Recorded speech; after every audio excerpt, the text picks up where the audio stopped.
But we have heard some Israeli politicians being vocal in their opposition to what's going on. How unusual is it to hear that sort of criticism? So you have these Israeli policymakers essentially enforcing a genocide just a couple of dozen kilometers west of the West Bank, and at the same time saying, oh, this is abhorrent, or we condemn this act. And again, you need to remember that these settlers are part of the Israeli system, that the Israeli government has placed them illegally in the West Bank as part of the annexation. Now, the condemnation from Israeli policymakers comes from the strategy within the Israeli military, and that is called perception shaping. And it is a policy that they enforce in order to maintain a image of being a moral army, or being a regime that values human life and values legal regulation. I just must go back to a word that you used a moment ago.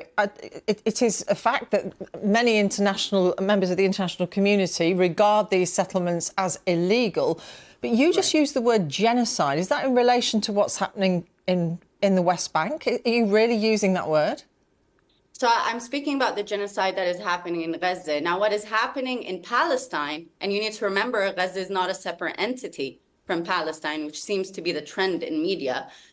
Israel is enforcing spatiocide, and that includes the annexation of territory and the depopulation of villages. In the West Bank, we have witnessed an unprecedented rate of Israeli settler annexation of Palestinian lands and actual depopulation of towns and areas within the West Bank. So that does fall within the overall Israeli strategy of ethnic cleansing. And if that word makes you uncomfortable, I recommend that you go and actually see what ethnic cleansing means, because Israel has de facto implemented every part of what that phrase entails. Well, of course, so yes, I do place it in that same category. Well, of course, Israel would deny that completely, and even members of the international community would challenge some of what you've just said.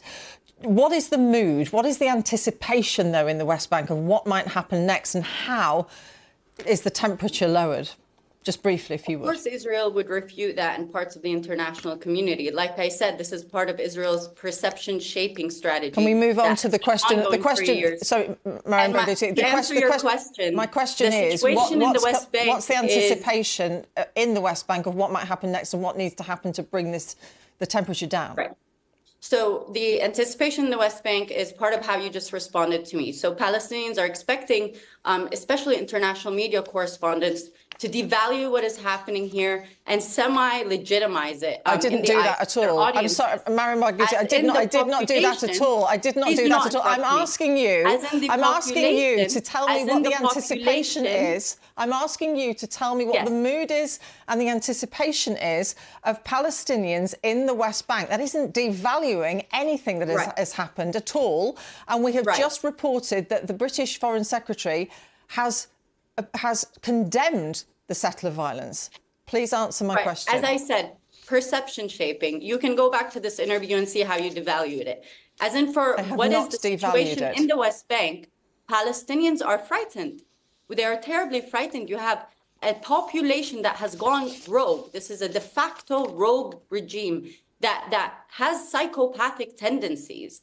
And at the same time, there is a disregard to the fact that Palestinians are facing this completely unprotected. While on the one hand, you're having settlers being armed with assault rifles, M16s, Israeli military is using drone warfare of the Hermes 450 specifically from Elbit systems within the UK against Palestinians. We have had nearly 700 Palestinians killed in the last 10 months.